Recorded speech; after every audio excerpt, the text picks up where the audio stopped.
We're at PAX. We're in Nintendo's area right now, hanging out with the Pokemon players.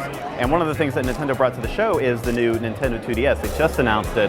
It's a 2D only version of the Nintendo 3DS. We're going to do a little hands-on time and see what we think. Obviously, you can see that this is a very different design from the Nintendo 3DS that we know.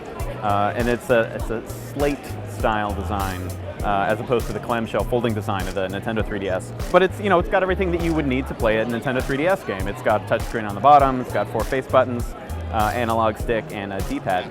It's got some big shoulder buttons up here on the upper part of it. It's got the mic, home button, start and select button have been moved over to the side.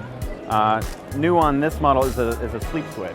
Normally you would just close the 3DS to put it into sleep mode, but now it's just kind of a hard switch. It's not like a slider. It's like a toggle, so you just flip it back in there. Stylus pops out over here on the side. SD card and a volume slider is right over here. And cards go in the top. And as you can see, we're kind of tethered to a tether right now.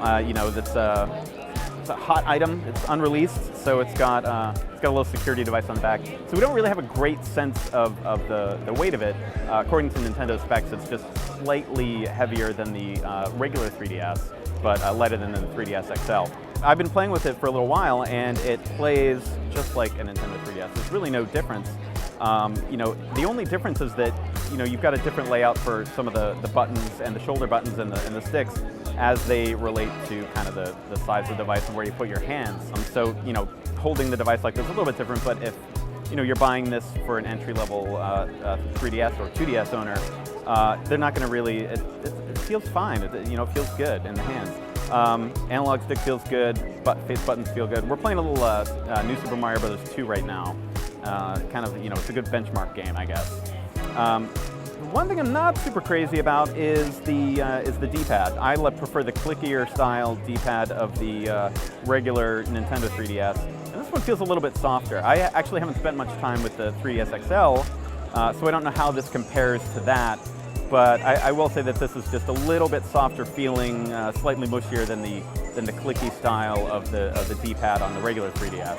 But otherwise, it plays just like the Nintendo 3DS that we know and love right now. There's only one real other functional difference that I'm aware of, and that is that to turn off the wireless communication on this thing, normally you'd have a little slider on the side or a little toggle switch on the other 3DS, but this one is actually done on the software side, and I'll just show you quickly how that's done. Just hit the home button, and now you've got this little wrench icon, and that's not really something you have on the current 3DS. You just tap it, and you can turn on and off wireless communication, screen brightness. But that's pretty much it. Everything else is the Nintendo 3DS that you know and love. It just feels a little bit different in the hands. Despite the kind of lower budget style price of the thing, it actually feels really solid and feels pretty good. The only other thing that I'll point out is that it only has one speaker, so it's outputting mono audio out from the device, but it's got a headphone jack and that outputs stereo. So that's the Nintendo 2DS, pretty much in a nutshell.